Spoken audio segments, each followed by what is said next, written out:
2025 has been an interesting year for Glitch Productions and the amazing Digital Circus. This year the show has put out some great episodes that the fans have really enjoyed, with me myself being chief amongst them.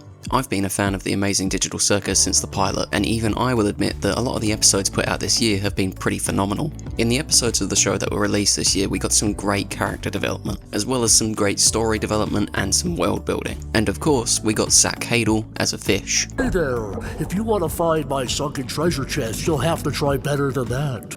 Really, keeping up with the show this year has been a bunch of fun, and something that's also been a bunch of fun has been keeping up with the fanbase. Honestly, tuning in for the release of every new episode and then going out to see how the fans react has been something that I've really enjoyed. Probably because of the fact that everybody online is having so much fun with the series. Fan artists, fan YouTubers, fan writers, fanfic writers, everybody enjoys the series. And some people who have really had a lot of fun with the show this year has to be the fan theorists. Now personally, I don't usually go in for a lot of fan theories, I instead just choose to focus on what the story of the show is actually telling me and make my own opinions from there.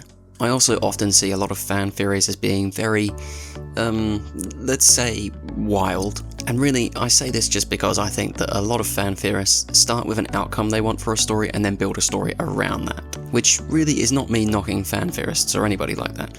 Everybody's just having fun and I recognise that. It's just that really I see these topics come up so often in conversation that I can't not talk about them. And in cases like the amazing Digital Circus with a show that is this popular, I've seen one particular fan theory floating around a lot, with that theory being that the cast are all AI. Or more specifically, the fact that whenever anyone in the amazing Digital Circus put on the headset to get into the circus, they were immediately copied and their brain was printed into the amazing Digital Circus, with the initial person who put on the headset then taking off the headset and going about their life.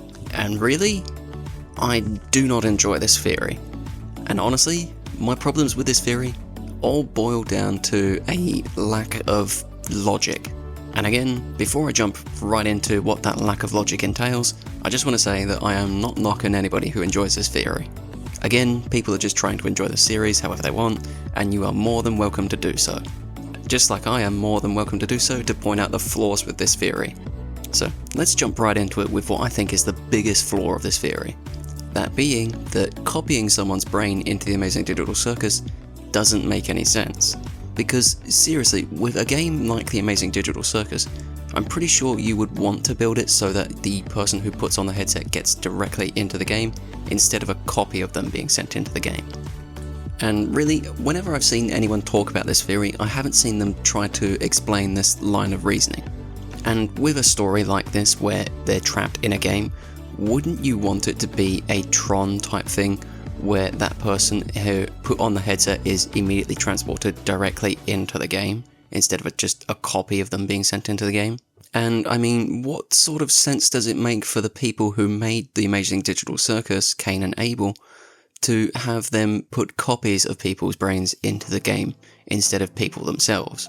Again, for a story like the amazing Digital Circus, I think a Tron style thing where a player is immediately transported directly into the game makes more sense.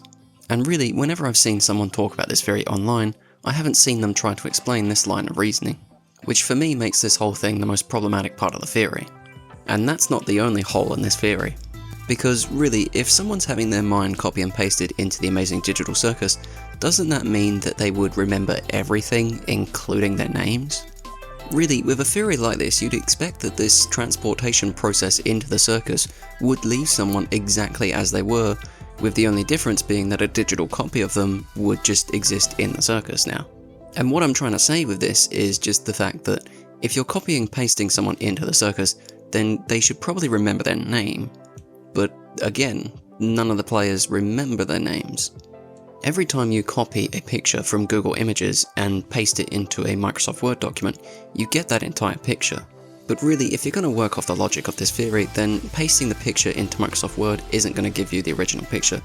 In fact, it's going to give you something close to it, but with some of the colours rearranged or just totally missing. And that is the second hole in this theory. And yes, I think that there's one more hole in this theory. Okay, and before we move on, I want to just say quickly that this probably doesn't tie into the whole lack of logic thing that I've been going with for the theory so far. Instead, the third hole in this theory for me boils down to this theory not making a lot of narrative sense. Or more specifically, that this theory just isn't the most narratively satisfying thing. Really, for a story like what The Amazing Digital Circus is trying to tell, I feel like it would be more narratively satisfying for every character in The Amazing Digital Circus to be human, not just, copies of humans. And no, that's not me saying that I think Kane is secretly human or anything, no, we're leaving him out of the conversation for now. Really, when it comes down to it, I think that everyone who's trapped in The Amazing Digital Circus has to be human. Because really, when you think about it as if they are all human, the themes and the morals of the story and just the emotions of the story, they all work off each other better. They all leave the audience thinking about the story and the characters. And really, when you treat the characters as if they are all humans trapped in the circus, everything they think and feel becomes more real. And really, I feel like it's almost a little regressive to say that these characters aren't human, and that they're in fact just copies of other human beings. And really, I think a story like this, where it's human beings trapped in this circus who come together with one another and grow as characters, that's always going to be more narratively satisfying than a story where various different AI are having to go through the same thing. And no, this isn't me saying that you can't make a narratively satisfying story that features a bunch of sentient AI. But instead, it's just me saying that with this story specifically, it would be more narratively satisfying if everyone trapped in the circus is human. And really, those are all my problems with this theory. Individually, maybe you could explain some of the various different problems with this theory. In fact, you could come up with entire lines of reasoning for why some things are the way they are. But really, when you take all of these problems and force them together in one theory, then I think you've got something that doesn't really work. But hey, that's just my opinion. So please, everybody, leave me a comment telling me what you thought of this theory in the comment section down below. And hey, whilst you're down there, don't forget to let me know what you also thought of The Amazing Digital Circus. Thank you all for watching, everybody. Please, don't forget to do all the usual YouTube stuff, like, subscribe and comment, and I will see you all in the next one. Goodbye.